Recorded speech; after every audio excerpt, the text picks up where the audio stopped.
This game is in early access. Anything discussed here is subject to change before the game's full release.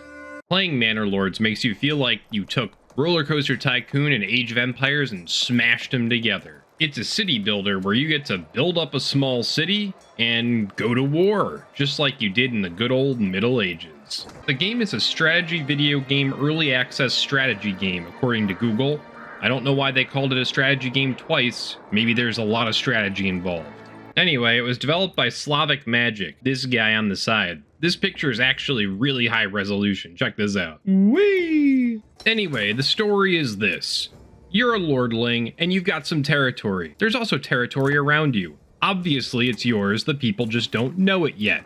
So it's your job to build up your resources and conquer it. Start by growing your village and eventually create a military strong enough to fend off against bandits and rival lordlings. You can play Manor Lords on Xbox or Windows, so naturally it's playable on both mouse and keyboard and controller. Steam even says that it's playable on a Steam controller. It is also, however, a single-player game, so no playing with your friends.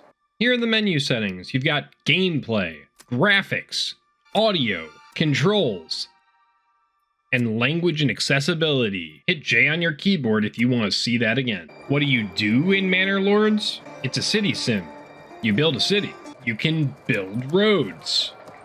Construct things like a corpse pit just in case your people die, because, you know, they probably will. Within construction, there's gathering, mining, logistics, residential, farming, industry, trade, administration, and cosmetic. Erase shrubbery. Ooh. When you build places like the lodging camp, you can assign families who specifically work at the lodging camp. If you don't do this, then they're just available to work on whatever. You've got people like Jacob here, who go on their merry way based on the things you've built in the town. Jacob is a smelter. He's transporting iron ore. What a guy. Thanks, Jacob. You can also manage your army. If you want to manage your army, you need to build swords and shields and have people available to participate in your army. Otherwise, well, you don't have an army. At any time, you can view the map. This shows you your territory as well as all the other territories on the map. You can also get to the map just by zooming out far enough. It pauses the game when you do this. Finally, there's the help menu. The help menu gives you a lot of information on economy, buildings, resources, deposits, upgrades, and military. There is a ton to read, but it does give you a lot of information about how to play the game if you do want to learn all the different systems. While you're playing, you can also pause time, continue time at normal speed, fast forward 4x, or fast forward 12x. Things in the game happen rather slowly, so sometimes you do want to fast forward 12x just to make sure that corpse pit you built earlier actually gets finished. One of the most interesting things about this game is that any of the things you can build, even people's houses, can have different upgrades associated with it. Take this burgage plot level 1. I can expand the living space by spending 2 wood and get more family room in my town, which is great because then more people can move in and I can assign more people to do more things. You can even upgrade the church, but it takes materials that I don't have right now, so I'll have to gather some more of those first.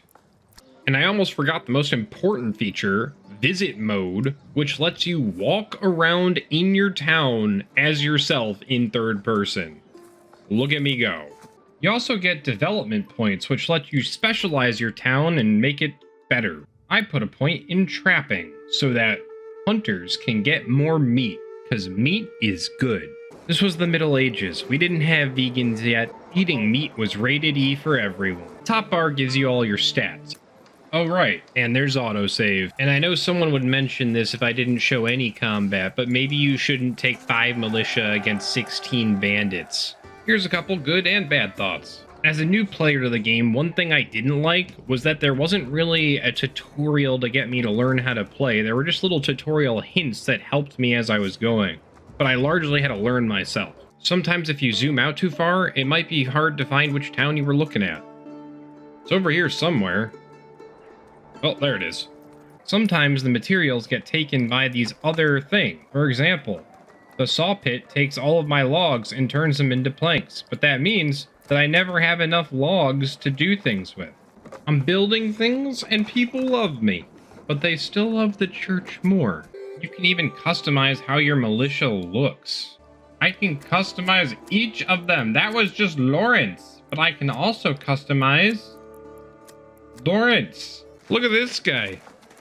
Look how happy he is. He's carrying nothing. This is the guy exporting my wood. Have you ever had to climb a ladder to get into your own home? Don't mind me, just going right through. This looks just like the real thing.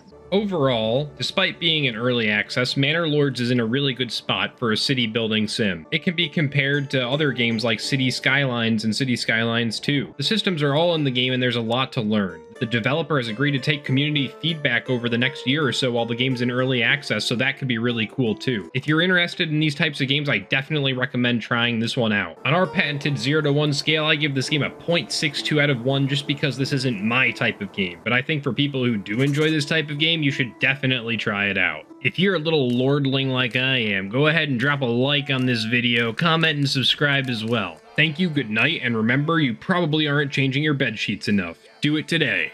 Oh, look, a shrubbery!